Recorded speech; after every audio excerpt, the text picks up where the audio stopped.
Mi hija incluso, bueno, me entregó su bebé y me dijo, mami, le entrego el tesoro más grande que tengo. Nadie es más que nadie, ni menos que nadie, y uno no puede pasar por encima de las personas. Fuimos muchas veces a amanecer en los farmatodos para obtener un paquete de pañal. Un pensionado allá gana $4.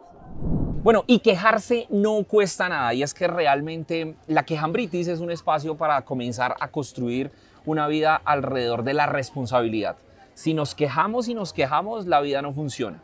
Pero ¿qué pasaría cuando las decisiones que toman otros no son nuestra responsabilidad? Es más, como diría uno, no es culpa mía, es culpa de otro.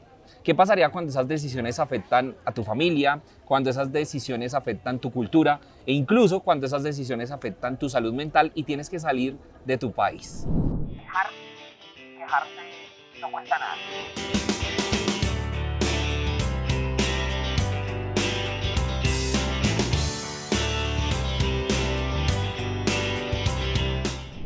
¿De qué te quieres quejar hoy? De las malas políticas en el país. De la política. ¿Y de la política de qué? Quisiera que me contaras un poco más sobre eso. ¿Te quejas de la política en qué sentido? Porque pues yo creo que todos nos quejamos muchas veces de la política y de los políticos porque los políticos son unos corruptos. Sí. ¿Pero qué hay detrás de eso? Cuéntanos. Las malas decisiones que toman los gobiernos. ¿Y tú de dónde eres? Yo soy de un pueblo llamado La Puerta, Estado Trujillo. La Puerta, en Venezuela. Sí. Y esas decisiones que tomaron en su momento, pues uno lo atribuiría a la responsabilidad. Te hago la pregunta clave, ¿tú votaste por Chávez? No. ¿Lo dices de una vez? No. Nunca. No. Siempre he sido opositora. Sí, siempre has sido gobierno. opositora. Sí. Ok, y bueno, cuando empieza todo este proceso, cuando empiezas a encontrarte con la situación en tu país, tú cuéntame más de ti. ¿Cuántos hijos tienes? ¿Tienes hijos, hijas? Cuéntanos un poco. Sí, tengo 4 hijas y en esos momentos las tenía estudiando. Estaba una por graduarse de Derecho, tenía 3 en bachillerato. Y bueno, saliendo de bachillerato, pues la situación estaba muy fuerte y ya no pudieron seguir estudiando. Y ellas, tú vivías con tus hijas, ¿a qué te dedicabas? ¿Allá trabajabas? Sí, ¿Tenías señor. tu casa? Siempre he trabajado, sí. Yo soy la cabeza de hogar y siempre he tenido que sacarlas adelante. Bueno, y empieza a estallar esta crisis social, esta situación, por decisiones de ellos, imponen. ¿Qué es lo que vives en ese momento cuando vivías allá? Sí, empezó la crisis económica, empezaron las escasez.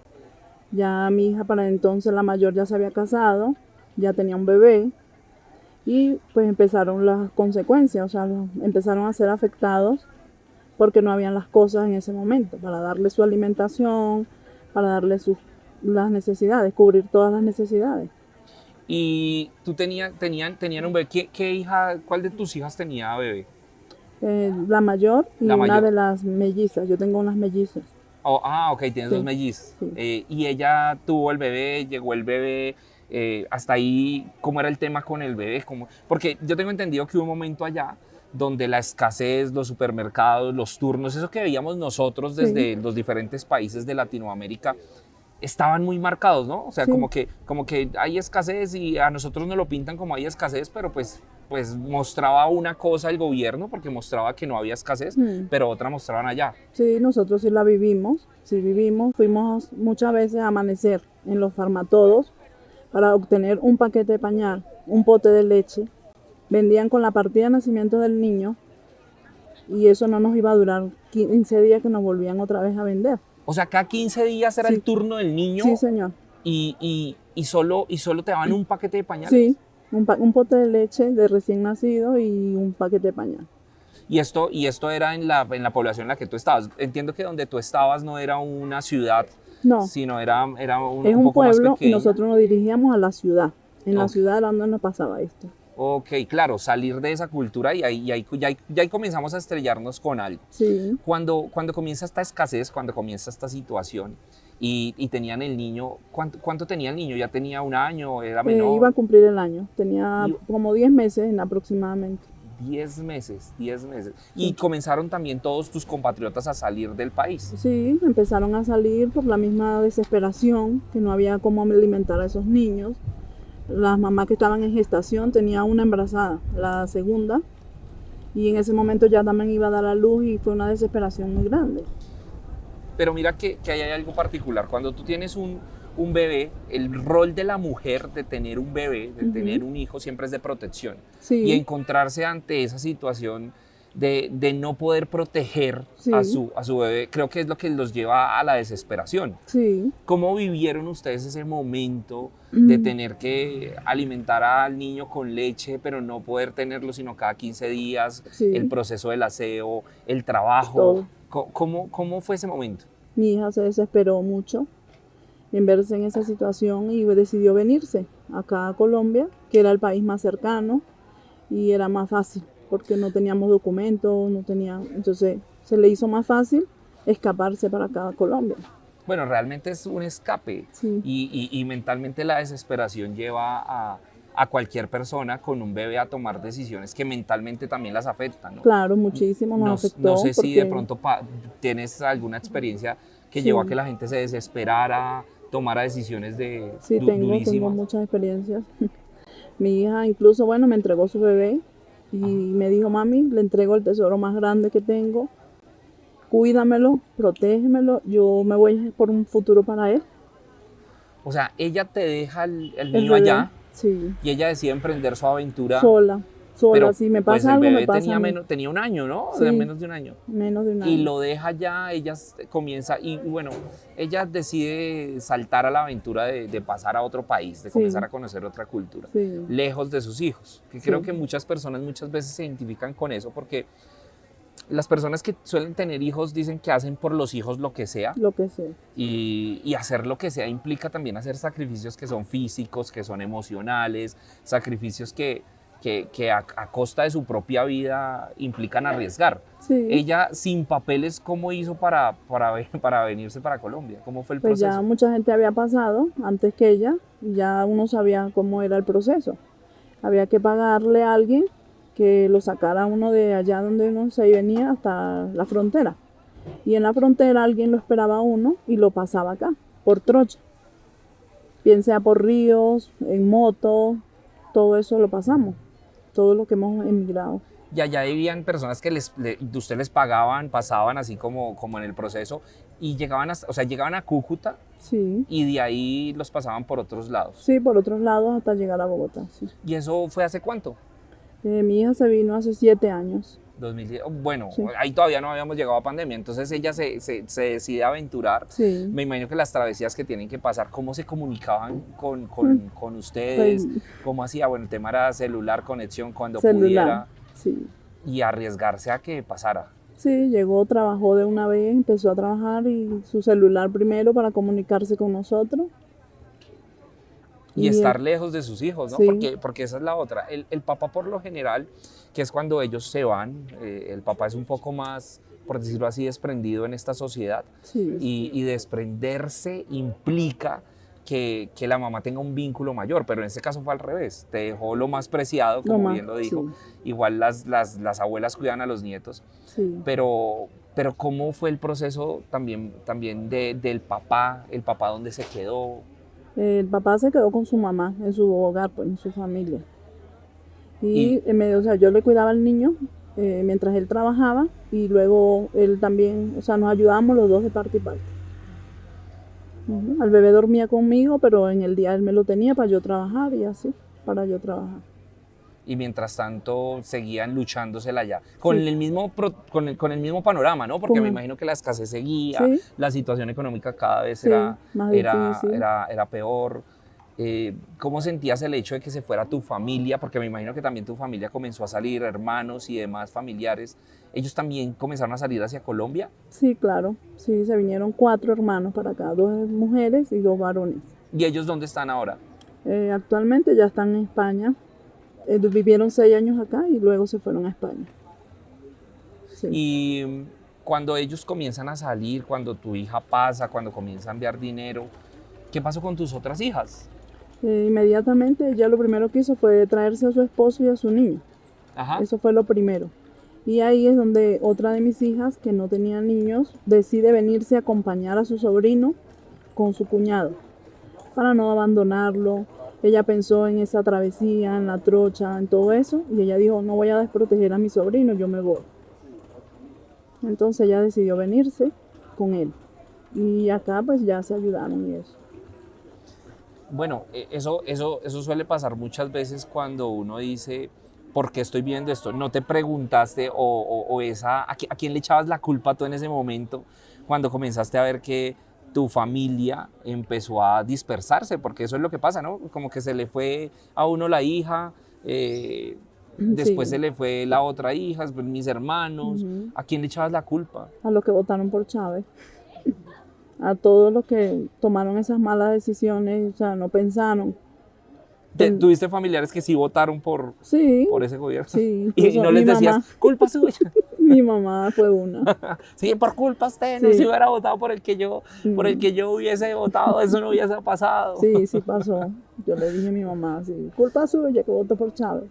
Ven, ¿y cómo era el tema también de los medios? ¿Cómo le vendían esa postura dentro? Porque nosotros desde afuera vemos una cosa totalmente diferente, ¿no? Sí, Nosotros desde afuera nos cuentan, no, está mal, y pues también uno cae en ese sesgo de los medios que solo muestran una parte. sí. Pero ¿cómo veían ustedes ya realmente esa situación? No, muy mal. Desesperados, angustiados, pensando en nuestras hijas, yo por lo menos mis hijas, mis nietos, todo lo que estábamos pasando, eso es, o sea, eso lo marca a uno, eso es algo inexplicable, o sea, lo que sufrimos las madres, todas las madres que hemos pasado por eso. Claro, es que es un tema de mamás. Las Sí, mamás sufren alrededor de no poder darle protección a sus hijos, sí, mm, pero tampoco pueden hacer mucho, ¿no? sí, Porque ¿qué puedes hacer si tú sales a trabajar, no te pagan lo suficiente, el costo de vida cada vez es más caro, no encuentras los alimentos necesarios claro. y se te empieza a atomizar tu hogar? Ujú. Y bueno, la otra es en lo que te dedicas. ¿Tu hija qué hacía? ¿Ella estaba estudiando? ¿Ella Sí, en ese momento pues había cancelado porque estaba el problema ya con la ya le tocaba? Pero situación. ella estaba en la universidad. Sí, estaba en la universidad y ya pues se complicó y tuvo que congelar, Claro, congelar. que yo me imagino y me pongo a pensar uno en el papel, pues estando uno en la situación donde uno está viviendo su vida alrededor de querer progresar, de ir a la universidad, de Sí, trabajar para construir una casa, un sueño, una familia, y que de un momento a otro tengas que salir de tu zona de confort, de tu pueblo, de tu tierra, de lo que sí, tienes, dejar su para casa. poder de una u otra manera empezar a decir, me toca trabajar en lo que sea. Ujú. Yo creo que también es un peso emocional que me imagino que muchos de los oyentes también pueden estar pasando por esa situación, pasaron por esa situación, y es dejar su cultura, su casa, sus costumbres. ¿Cómo fue ese proceso inicial donde ella llega acá y se enfrenta a esa cultura? ¿Qué te cuenta ella de ese proceso cuando estabas tú allá?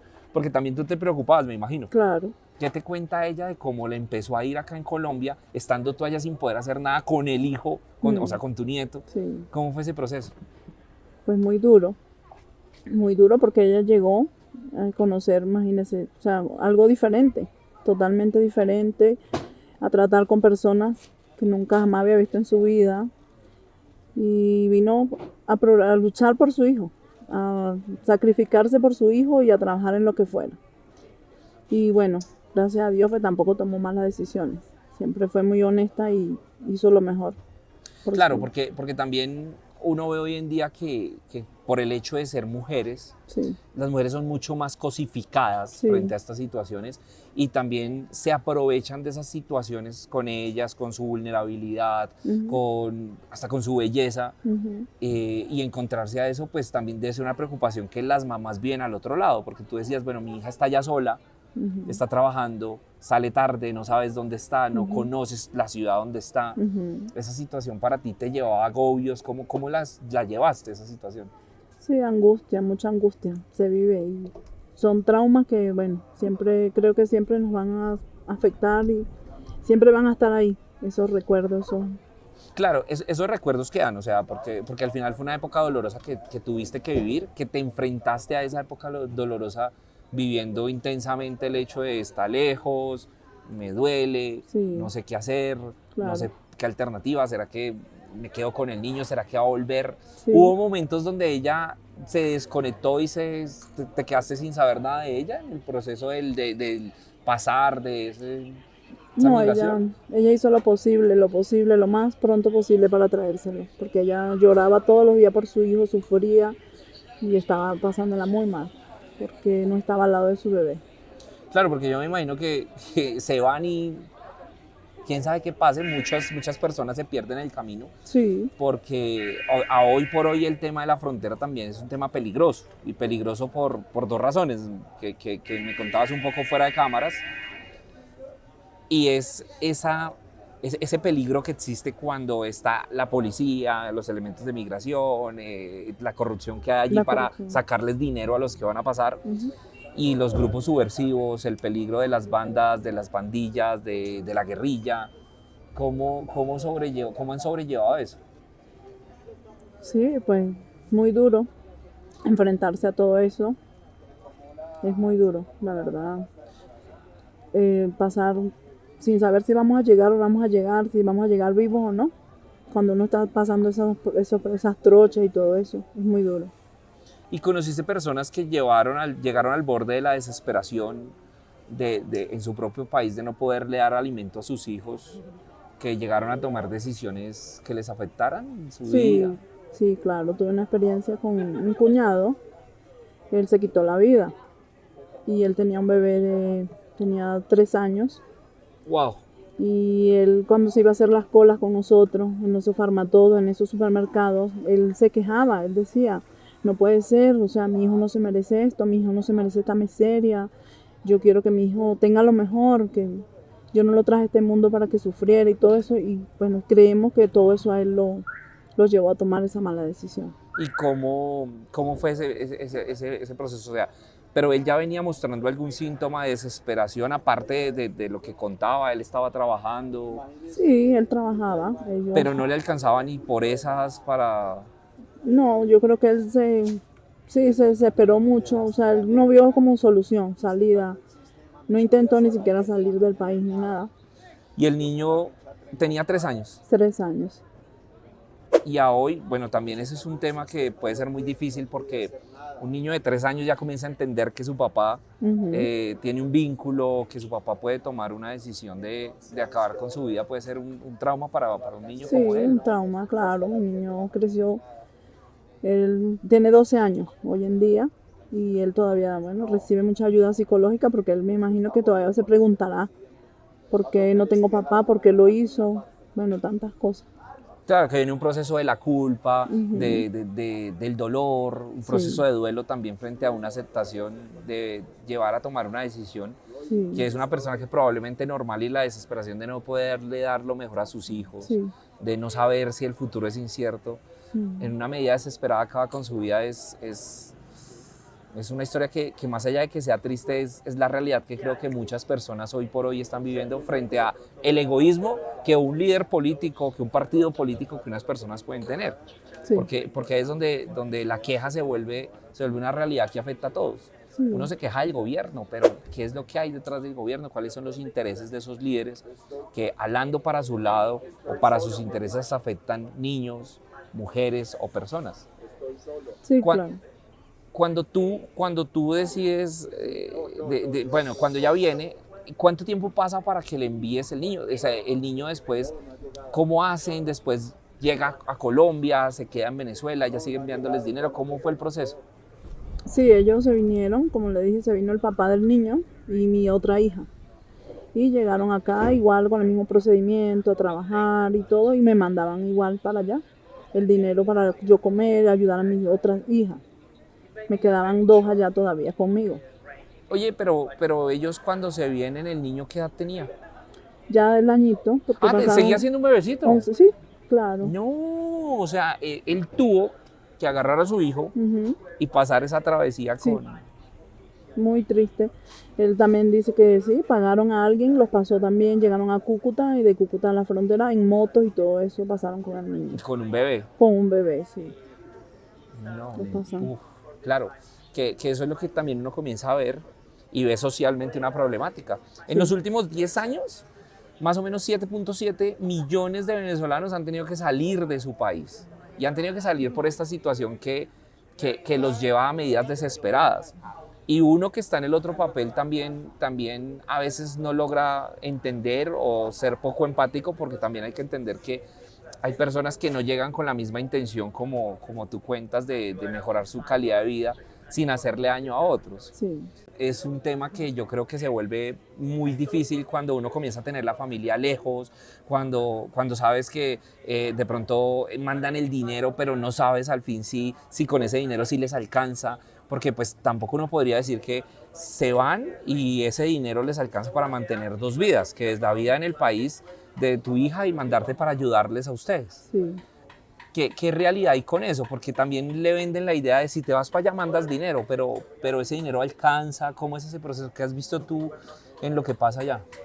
No, pues uno trata de resolver y tampoco pues angustiarlas a ellas, decirles, no, pues no me alcanzó, no, porque uno también ya está pasando ese proceso de angustia.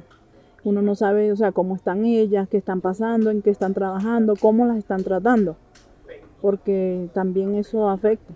O sea, ellas en la primera vez cuando llegaron, pues siempre hubieron personas que cerraron puertas y decían, no, venezolanos no, no para venezolanas no, arriendos no para venezolanos no, no con niños, no con mascotas, no venezolanos. Entonces, No, pues imagínate, no hay arriendo para venezolanos, no arrendan ni a venezolanos, ni niños, ni mascotas. sí, Y eran venezolanos con niños y con mascotas. Sí, O sea, sí. por ningún lado había posibilidades. sí, terrible. Pero mira que esa xenofobia, por decirlo así, que es una problemática que va mucho más allá de solo decir, es que tratan mal a los venezolanos, les dicen venecos, que bueno, venecos es una palabra que se comenzó a usar para los colombianos que comenzaron a migrar a Venezuela por allá en los años 60, 70, porque antes era el contrario. Ujú. En la época más difícil de Colombia, los colombianos iban a un Venezuela. país que pues era muy rico y con muchas oportunidades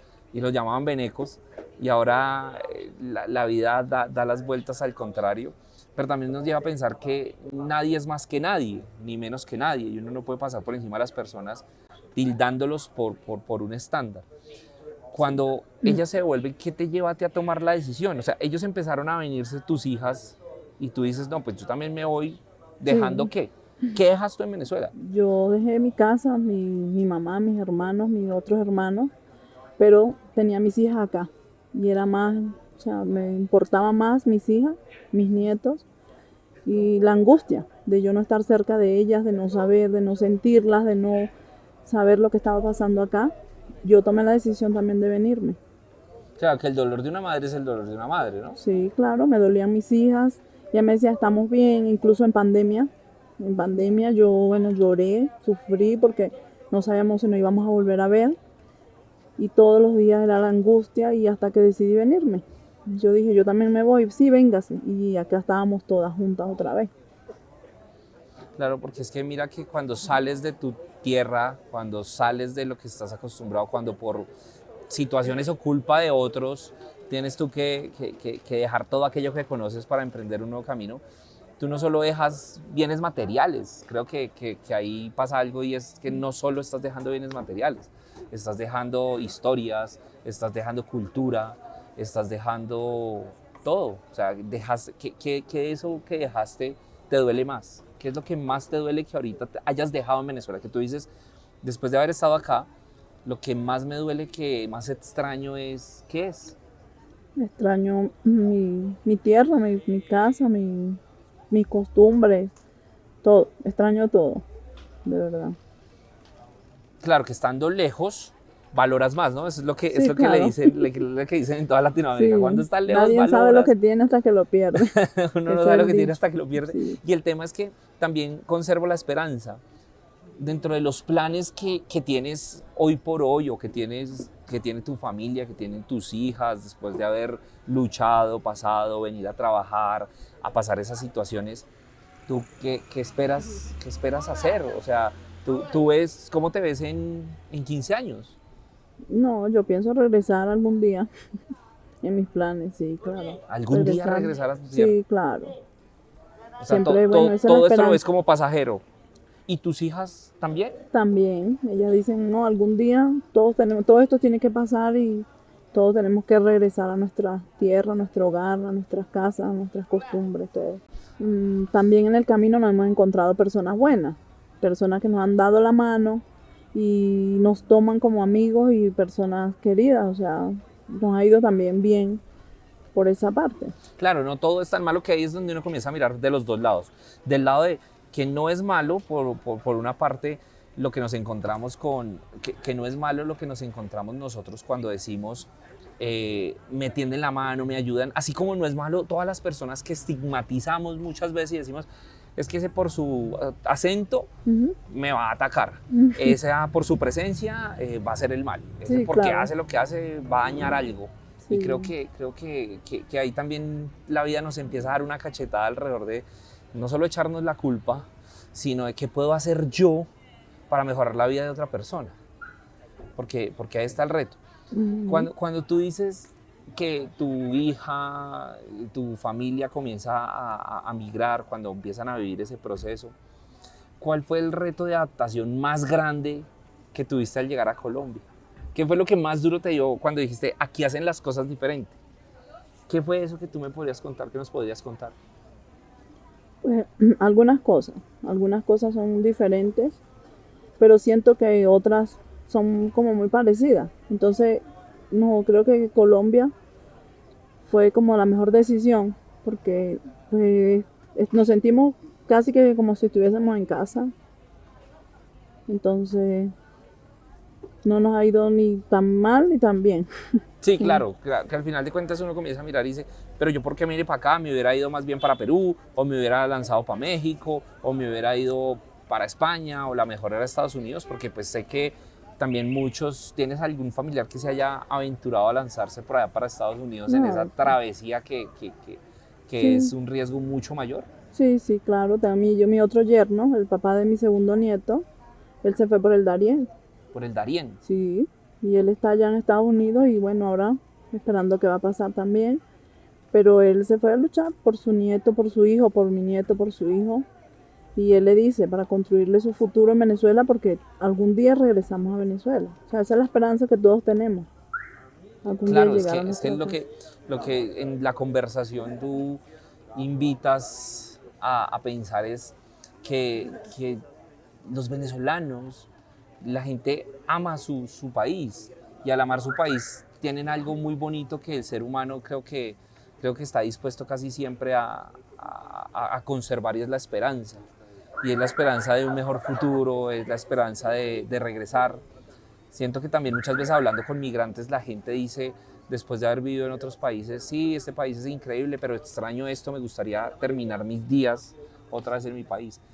¿Tienes esa esperanza? Sí, la tengo. Todo, sí, claro, la tengo. Tengo mi casa allá. Por el momento tengo que estarla remodelando para que no me la quite el gobierno. Y cuido eso también como un tesoro porque algún día regreso otra vez a mi casa. Esa es mi esperanza. Volver a estar allá. Y no sé con mis hijas, pero sí estar allá todas en Venezuela. Claro, porque cuando tú dices tengo algo, y no solo tener un territorio es lo que me aferra, sino es cómo yo me enfrento para poder volver a hacer algo por cambiar y por mejorar el país. Porque también los que están fuera echan culpa al gobierno, pero ahora viene una pregunta ácida. ¿Qué están haciendo realmente para que los que estén en Venezuela, o para que la gente pueda transformar esa realidad del país? Porque aquí pasa muchas veces el síndrome de yo echo la culpa pero me voy, ya no es mi problema, ya sálvese quien pueda. Y pues al final de cuentas, cuando tú te vas a otro lado y consigues mejorar un poco tu calidad de vida, ¿qué tanto están haciendo esos compatriotas, o qué sabes tú que están haciendo para poder trabajar en algo en su país, para poder mejorar esa situación? Y pues ahí sí nos sentimos como de brazos cruzados, como dicen, porque los que nos decidimos irnos es como, o sea, no podemos hacer nada por nuestro país. No, porque salimos fue para salvarnos nosotros, como familia, como madre, como hija, pero nos cerraron como las puertas. Ellos se fueron, no quieren el país. pero sí lo queremos y sí deseáramos que todo cambiara, que todo esto termine ya, que es una pesadilla que estamos viviendo todos los venezolanos con ese mal gobierno que hay allá. Claro, mira que cuando uno se pone a pensar en eso y lo nota, es quizá la misma problemática que pasa para todas las personas que salen, que se salvan y como que es el dicho que dice por ahí, el último que apague la luz. Sí, El último que apague la luz, el que salga, pues yo ya me salvé, sálvese quien pueda. Y ese sálvese quien pueda también lo libera un poco la responsabilidad de las elecciones. ¿Tú votaste en las últimas elecciones? no, No votaste. no, porque ya uno está tan decepcionado, tantas veces que hemos luchado y no se ha podido hacer nada, que ya uno como que llega un momento que va a tirar la toalla. Claro, que entra en la desesperación. ¿Cómo puedo yo apoyar? ¿Cómo Sí, yo puedo aportar? ¿Sí? Pues sí, ya yo me salvé de Venezuela, ya yo me salvé de Venezuela, pues que miren los que están allá a ver cómo pero hacen. no, la Pero mente y nuestro corazón sigue allá. Y nosotros pues en lo que podemos ayudar es a los familiares que están allá. O sea, mandarle por decir a mi mamá sus medicamentos, su dinerito para que coma bien, todos mis hermanos, o sea, todos, todos. Entonces esa es una manera, la única manera que tenemos de ayudar a los que están allá. claro, porque mira que dice la gente que la única forma de sacarlo es como llegó, ¿no? Que la fuerza es la única forma. Pero ha tenido tanta fuerza también armada, que hoy en día se vuelve cada vez más difícil y creo que esa esperanza que muchos venezolanos tienen, que es algo muy lindo, que creo que todos los latinoamericanos que salen de sus países quisieran ver una sociedad desarrollada, eh, creo que es el mismo sentir. Sí, ¿Sientes tú que esta situación, que si los venezolanos se unieran no sé, supongamos que los venezolanos se unan en otro país con organizaciones internacionales, puedan de verdad aportar para que Venezuela vuelva a ser lo mismo? allá adentro ya hay un acoso, ya nadie puede hablar del gobierno, nadie lo persiguen, lo meten preso, los matan. Todo el que conspira, todo el que oyen hablando del gobierno dice que están conspirando y los acusan de terroristas y asesinos. O sea, ahorita cualquier opinión Cualquier. abierta, porque yo también escucho mucho perseguido, que ya estábamos en otra grabación del podcast de la quejambritis y alguien vino con la intención de quejarse y decía, yo me quiero quejar, pero yo no puedo salir, igual los entiendo también, porque somos perseguidos por conspiración Sí, y les toca salir corriendo literalmente. sí, señor. ¿Sí? O sea, esa Así. libertad que se pierde, creo que la encuentran cuando se la ganan en otro país, cuando aquí pueden caminar libremente, cuando a pesar de que se enfrentan a situaciones un poco difíciles, hay libertad para decir, para tomarse un café, para conversar con alguien, para conocer a una persona, que creo que allá no hay. No, allá no hay libertad. Todo eso ya se terminó allá, ya no hay libertad. Incluso las elecciones, eh, mi mamá me llegó a decir, no me mande videos. Yo le mandaba videos de acá, lo que yo veía, que parecía que era una intervención, y no me mande nada, porque los agarran por la calle, les revisan el teléfono y si le encuentran algo, todo el mundo va preso. No, mierda. Sí, señor, eso está pasando ahorita allá. Claro, lo que pasa ya es que en la situación real que ustedes viven, o que viven los que están allá todavía, ellos sí se enfrentan a una situación difícil Sí, que para nosotros aquí o incluso para ustedes se ponen del otro lado sin poder hacer nada, sin poder. pero, pero poder hacer un poco más también implicaría mucho riesgo para ustedes. O sea, el riesgo que tú tienes de volver a tu país y estar allá es que los vecinos entre ellos mismos hablen, que los grupos armados atenten contra ustedes. También me Sí, imagino que se llevan la idea de que este ya salió, ya tiene plata, ahora está haciendo acá. sí. ¿Alguno de tu familia ha comenzado a construir capital allá? No sé, ganar dinero y montar un negocio, comprar casa. Sí, claro, mis hermanos, los que están en España, ellos ya están construyendo sus casas en Venezuela. Tienen sus casas, sus carros, ya sus negocios y ellos dicen pronto ya nos vamos. Pero esperando a ver qué Claro, si pasa cambia con la este situación política y el panorama Sí, de esperanza, creo que ahí es donde dicen, no, ya me devuelvo a mi país, ya voy a volver, porque es que creo que en ese mismo plano la cultura duele, el país duele, y la plata también es muy necesaria. Sí, Y bueno, la plata, la situación de la plata ya en inflación y en todo, pues es altísima, para nadie es un secreto. demasiado. ¿Cómo han vivido eso, el cambio del billete, el cambio de la moneda, que les pagan a unos en bolívares, a otros en dólares? No, allá el bolívar no vale, ya el bolívar está eliminado allá. Para el gobierno sí existe, pero no sé. Pero para la gente que está sobreviviendo allá, todos los que tienen familiares afuera, que les mandan para los que dejan los hijos, salen a trabajar y dejan sus hijos allá. Y ellos tienen que mandar esas remesas para que ellos sobrevivan allá. Claro, pero hay gente que me imagino que son pensionados, que ellos, o sea, les pagan muy poco. No, eso es demasiado triste. Un pensionado allá gana $4. Le ¿Cuatro dan, dólares? sí, un pensionado, un jubilado de educación, de medicina. Eso es lo que le dan el gobierno. No lo puedo creer. Sí, Claro, que en esa situación combinamos el dinero y la salud física y me imagino la salud mental. claro. Todo eso afectándole a uno la cabeza, Sí, toma cualquier decisión. sí, Toma cualquier decisión. sí. Este gobierno de verdad nos ha hecho sufrir mucho a todos los venezolanos. Nos ha marcado psicológicamente, físicamente.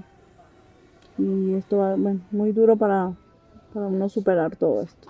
Y ese peso emocional, esa carga psicológica, ese dolor que puede existir, eh, ¿trasciende fronteras? ¿Has sentido alguna vez miedo estando fuera, estando en Colombia, al sentirte perseguida políticamente o vienen esos recuerdos y son dolorosos? No sé cómo afrontaste emocionalmente ahora todo esto que pasó con María Corina, con las intervenciones, con que se posesionó antes porque quiso. ¿Cómo ha sido ese tema emocional para ti, sufriendo desde lejos? Sí, sufriendo desde lejos, esa es la palabra, porque uno está acá, pero con la mente y el corazón allá. Y todo, pues la esperanza era esta, la esperanza era que ella esta vez iba a poder hacer algo. Sí, muy afectada psicológicamente, emocionalmente, porque de Y ver que uno no que puede la hacer otra es, nada. tienes amigas y amigos eh, colombianos, me imagino, en lo que has llevado acá, en lo que llevas acá. ¿Cuánto llevas de acá? Ya tengo 4 años, 4 años desde que sí, llegaste acá a Colombia. sí, señor. O sea, llegaste en pandemia. Yo llegué en pandemia, Ah, más difícil todavía. sí, estaba todo cerrado y fue muy duro, pero yo atrás de mis hijas y por estar con ellas, pues lo hice también. Y en ese proceso, ¿cómo vivieron allá la pandemia? ¿Cómo era el tema de hospitales, funerarias? Triste, colapsado todo, colapsado, ver morir gente por falta de O sea, claro, medicina. aparte de que no había con qué, me Ujú. imagino que esto llevó a un colapso total Sí, y eso aumentó la salida, la desesperación. sí, claro. Todo el mundo, ellas me dijeron, véngase mami, antes que, o sea, pensando que me fuera a dar a mí también y no había los recursos. Y me vine para estar con ellas. Y si tú pudieras darle un mensaje a los compatriotas que todavía están allá por diferentes situaciones que no han podido salir, que no, ¿qué les dirías a ellos para que recuperen su país? No solo por ellos, por ustedes, los que están lejos. No, más bien un mensaje a los que están todavía apoyando ese gobierno. O sea, que despierten, que o sea, esto ha sido un mal para todo el país que nos ha hecho ese gobierno. Y hay personas que todavía lo apoyan. No sé qué tienen en la mente, no sé qué piensan, no sé. No sé cómo ellos sobreviven a todo lo que los demás están viviendo. O sea, es como si a ellos no les importara y no pasaran las mismas necesidades. Y ellos pasan las mismas necesidades. Porque algunos son educadores, algunos son también de hospitales, medicina y todo, y ellos siguen apoyando ese gobierno. Entonces, a veces por culpa de esos poquitos, está destruido todo el país. Claro, son unos pocos que tienen poder. Sí, Esos pocos que tienen poder, lastimosamente, creo que aquí la clave y el secreto es la palabra empatía. ujú, Ellos no son empáticos porque no se han visto en esa situación. Y porque al final de cuentas, si tú estás bien y si tú solucionas desde el mismo proceso egoísta, por decirlo así, que es lo que comienzan a vivir fuera y dicen por ahí, no, es que claro, como lo popular es decir, como ellos están fuera, entonces ellos sí están dispuestos de una u otra manera a olvidarse de su país. Lo que es claro, y creo que hay algo muy puntual en lo que nosotros, los que estamos fuera y los que sentimos, descubrimos, es que cuando en la vida te duele, sufres y estás lejos, por más de que parezca que nos importa 5 o no nos importa nada, siempre hay algo importante y es lo que nosotros estamos viviendo. La situación empática de la vida es lo que siempre nosotros pasamos por, o lejos de imaginarnos que nos vaya a pasar, nos puede pasar. Sí. Uno dice, no, estamos exentos por la sociedad, pero no sabemos cómo la vida nos da esas vueltas y esa vuelta que le da la tortilla nos pueda llevar a que tengamos que salir corriendo de nuestros países, de nuestra sociedad latina para buscar un mejor futuro. Que ya está pasando, que pasa en la sociedad latinoamericana, que lo vemos con los cierres de frontera, que lo vemos con muchas otras cosas. Sí. Pero hay algo muy interesante que nosotros hacemos por nosotros mismos, pero que yo pensaría es el legado de lo que va a pasar. ¿Cómo te imaginas tú el futuro de tus nietos? ¿Cuál sería el futuro ideal para tus nietos? ¿Fuera de su país? ¿En su país? ¿Con su cultura? No, el futuro ideal sería en su país, en nuestro país, nuestras culturas, nuestras costumbres. Eso es lo que más uno desearía, que sus nietos crezcan así como crecieron mis hijas. O sea, yo las crié de una manera, a nosotros no nos faltó en esa época, ¿no? Cuando ellas estaban pequeñas, tuvieron su infancia, su mejor infancia y todo lo teníamos. Entonces uno quisiera que sus nietos pues también tuvieran todo eso. Y la esperanza, bueno, es la esperanza volver todos algún día. La esperanza de volver. Quejarnos es gratis. Quejarnos no cuesta nada, pero hacer algo por cambiar la vida, eso sí que cuesta.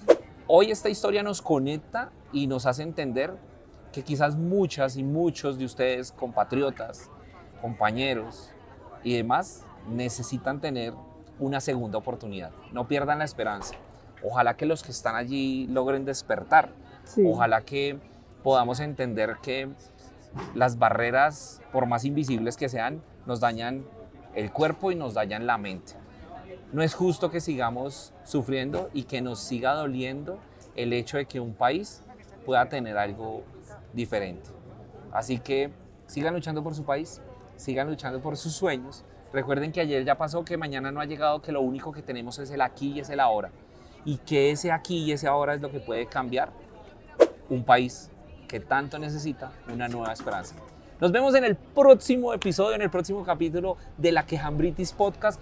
Ya saben que si quieren ustedes participar en este podcast, pueden enviar su mensaje, pueden enviar sus datos a quejambritis@felipebuitrago.com. Soy Felipe Buitrago y no se olviden que me pueden seguir en todas mis redes sociales. Compartan, por favor, compartan este mensaje porque hay personas que también quieren quejarse, pero sobre todo hacer algo y asumir la vida con responsabilidad. Nos vemos en un próximo capítulo. Chao, chao. Muchísimas gracias. Quejarse no cuesta nada.